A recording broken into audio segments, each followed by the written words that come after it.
Good morning, everyone. Merry Christmas. Merry Christmas. We're here at our son Dan's house. He and his girlfriend made us a beautiful meal last night. So delicious. Watched Die Hard and Home Alone and Don't Look Up. Don't Look Up, which was so good. But highly recommend that and Matrix too. But everybody has a lot to do. We're really glad you're joining us. So we couldn't pass up the opportunity, though, to do a Christmas Story Time Live. Our very good friend from West Virginia, the award-winning author Diana Pishner Walker, Hopping to America, A Rabbit's Tale of La Befana. Plus, I wrote a La Befana play when we were in West Virginia that we got to perform. Judy Byers from the Folklife Center sort of commissioned that play, and you played La Befana. I did. So for those of you who know La Befana, enjoy. Those of you who don't, you're going to learn about another aspect of the Christmas holiday. So here we go. Oh, this is always a nice part when we get signed books from the authors. And I just want to say there are two story points in this book that are true stories, or stories that Diana heard when she was growing up. So, and it's illustrated by Ashley Teets. So here we go. Please enjoy. The Riapule family is excited to celebrate the holidays in their new country, the United States. All the bunnies are learning American ways, yet keeping the culture of Italy alive in their home and their hearts. And I know my family in Jersey keeps the traditions, and all our very good friends in West Virginia, the same thing. The Feast of the Seven Fishes was last weekend. Joby and his famiglia, his family, were happy in their new house. He stays very busy with school friends and his new love of baseball. His older sister Maria's voice gets stronger and stronger. Her favorite opera singer is a beautiful woman named Christina from New York City. Maria's dream is to visit her there one day. Her sister Annabella continues to dance her way through life. She's fascinated by the new dances she's learned in America. Ballet stays at the top of the list. Baseball and ballet. Very nice. Don't forget. Right. Yes, thank you. There you go. And here you are. Papa Luigi works very hard to provide a good life for his family. He loves them all so very much. Nana and Nano are happy. They love being with their grand bunnies. Mama Rosa is the busiest bunny of all. Christmas is coming soon, and she is baking, cooking, cleaning, and decorating for Christmas. And they will get ready for Epiphany, marking the arrival of La Befana. All the bunnies in the Riapule family are excited about the arrival of La Befana. In Italian folklore, Befana is an old woman who delivers gifts to children throughout Italy on Epiphany Eve, in a similar way to St. Nicholas or Santa Claus. Here they are, getting ready for Christmas and the Epiphany. All right. Hi, Chassie. Merry Christmas. Thanks for joining us. Thanks for everybody else who is joining us as well. Joby and his sisters, Annabella and Maria, arrive at school on a very snowy and cold December day. There was a Christmas assembly in the gym. The gym at their school had been beautifully decorated with lights and a Christmas tree. Joby was sure his teachers would be warning the other students about their behavior. No one wants a lump of coal from La Befana, he thought. The students were forming a line class by class. Joby couldn't see why they were waiting in line. He spotted his friend at the front of the line, sitting on the lap of a rather large man in a red suit and cap. A man wore a huge black belt, black boots, had a white hair, and a white beard. And Joby noticed he had a very red, rosy cheeks and a twinkle in his eye. So there's Joby saying, what is this all about with the fat man? Who is this guy? Who's this guy all about?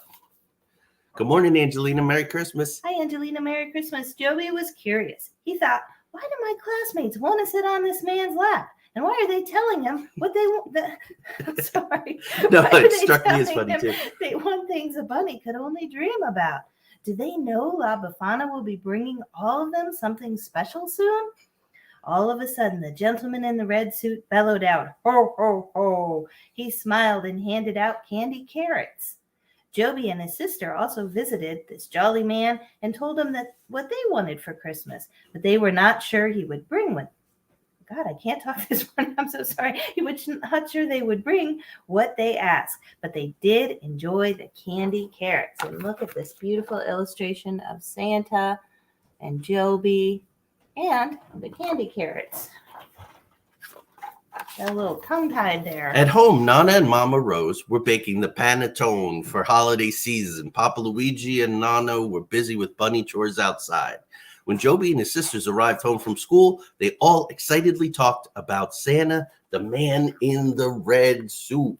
Hope everyone's slicing into their panettones this morning. Oh, I love panettone.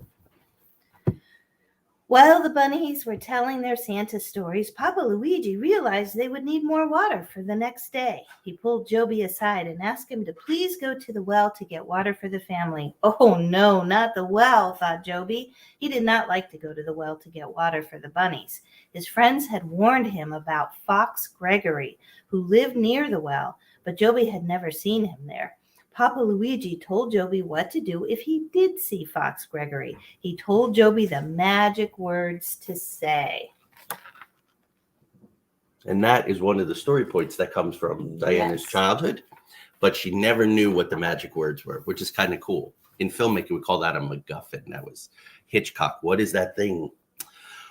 Off Joby hopped to the well, but this time he was not so lucky. He noticed he was not alone. He knew it was Fox Gregory who was near.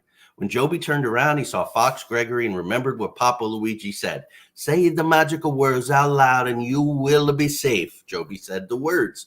The big red fox lay quietly and peacefully. Joby got the water from the well and hopped home. Joby told Papa with a laugh, I did it, Papa. I said it, the magic words. Papa Luigi just smiled as he took the bucket of water inside. There's so many great fairy tales that have to do with the well and water and magic in woods and forests. So cool. Fox is one of my totems. It's cool. The next day at school, Stefano told Joby all about Christmas in America, Santa, and about the beautiful trees that sparkled in the forest on Christmas Eve. Joby asked, but Stefano, what about La Befana? Have you forgotten? La Befana has been an Italian tradition for many centuries. The story is that La Befana, an old witch, was too busy cleaning her house to go with the 3 wise men on Christmas Eve. When she realized the mistake she had made, she gathered up a bag of gifts and set out in search of the baby Jesus. Even though she followed the same star, she couldn't find the stable, and to this day, the Italian legend states that she travels the world on a broomstick in a tattered and torn, soot-covered clothing, searching for the baby Jesus. And on January 6th, the Feast of Epiphany, Italian children believe that Befana will reward them with the candy and presents, or, if they have not been on their best behavior, lumps of coal, by coming down their chimneys and filling their stockings. So, everybody, boys and girls, I hope you have been good. Stefano smiled and said, Mio amico, my friend, La Befana will come too after Christmas. Joby thought how wonderful it is here in America to be able to celebrate the American and Italian holidays, to have family and friends together. But then Joby remembered Fox Gregory. What if the magic words didn't work? There's Joby with his pal, everything going good. Uh-oh, little Grinchy action maybe from the fox. Kind of has that Grinch expression. He does. Face. It was Christmas Eve and Santa was coming. The bunnies enjoyed Christmas Eve dinner. Fish, even Italian bunnies eat fish, along with all of the other tasty dishes prepared by Mama Rosa and Nana. The Riapoles even put a Christmas tree inside. Papa Luigi reminded the bunnies to get ready for church. This was the one night in the entire year the young bunnies were allowed to stay awake after midnight. Nice. Midnight mass. They hopped through the forest. There were many bunny paw prints in the snow. Stefano was right about the trees in the forest. They began to sparkle, and there was a huge shining star in the sky, as promised.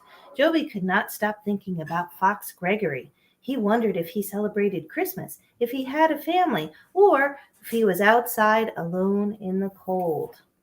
The bunnies hurried home from their church and snuggled in their beds when Nana had heard a noise. She thought it was the man in the red suit her grandbunnies had told her about. She tiptoed through the house.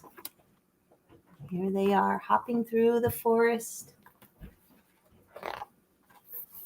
Oh, no, you don't, Mr. Fox, she yelled. Fox Gregory was climbing out of the rabbit hole with an armload of gifts. Nana grabbed Mr. Fox's tail and pulled him back in. By this time, everyone was awake. Well, everyone but Nano. The Riapula family's Christmas was in the arms of Fox Gregory.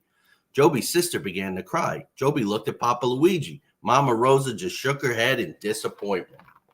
This does not sound like the Italians I know, but they'd be taking care of Mr. Fox. Well, there you go. He's got the fox by the tail, literally. So that's how we roll. There you go.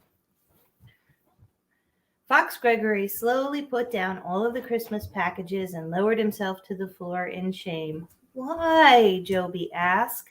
Fox Gregory replied, I have nothing. Your family has so much. Even Santa came to visit here. I have no Christmas. Nana said, you will spend Christmas with us, the Riapules. And all of the Christmas bunnies looked surprised. Papa Luigi added, and also wait with us for La Befana. Mm-mm. Generosity. My grandmother always made extra in case of a surprise visitor. Fox Gregory thanked the bunnies over and over and over again. From this Christmas forward, Joby was never afraid to go to the well again. He didn't need his magic words. He had the magic of Christmas, of his family, and of La Befana.